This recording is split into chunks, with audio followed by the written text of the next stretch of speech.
నిండవు హర్షము మనకు నియమించి దేవుడు. విజయం విజయం విజయం విజయం విజయం విజయం విజయం విజయం విజయం చెప్పండి కొడదాము చేతులు పైకి.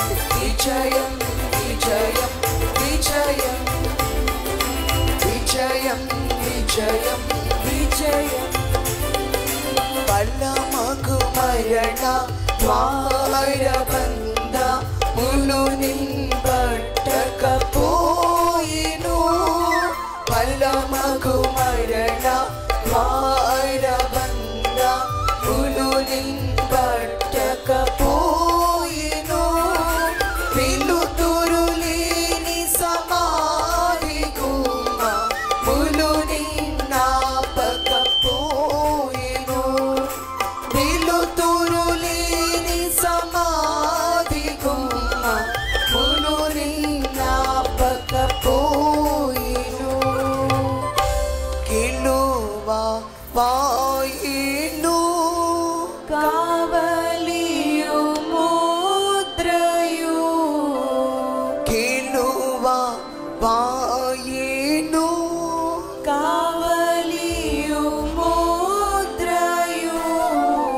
విజయం విజయం విజయం విజయం విజయం విజయం విజయం విజయం విజయం విజయం విజయం విజయం విజయం విజయం యేసు మహారాజుకు ఈరోజు పండుగ ఏంటి చెప్పండి? అంటే అర్థం ఏంటి? యేసయ్య సమాధిలో నుండి తిరిగి లేచిన రోజు ఈరోజు. బలంగా చప్పట్లు కొడదాం. యేసు మహారాజుకు దేవునికి మహిమ కలుగును కాక. అపవాది ఓడిపోయిన రోజు. బలంగా చప్పట్లు కొడదాము. యేసు మహారాజుకు దేవుని సహవాసము దేవుని మహిమ కలిగినటువంటి మనిషిని పాపములు పడవేశాడు అపవాది. మరలా మహిమను మరల ఇవ్వడానికై దేవుడి లోకానికి వచ్చి ఆయన విలువైన రక్తాన్ని ఇచ్చారు. ఆయన మన కొరకు చనిపోయి తిరిగి లేచారు. అట్టి ప్రభునందు ఎవరు విశ్వాసం ఉంచుతారో వారు కూడా సజీవముగా నిత్య జీవములోకి వారు వెళతారు. యేసు మహారాజుకు పాపం వలన వచ్చే జీతము మరణం. ఆ మరణాన్ని యేసుక్రీస్తు వారు కొట్టివేశారు. మరణాన్ని మింగివేశారు. మరణపు ముళ్ళును విరిచివేశారు. చప్పట్లు కొడదాము.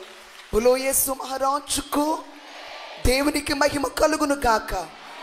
మరణమా నీ ముళ్ళెక్కడా? మరణమా నీ విజయం ఎక్కడా? దేవుడు దాన్ని తొలగింపచేశారు. ఎంతగానో దేవుని మనం ఘనపరచాలి. దేవునికి మహిమ కలుగును గాక.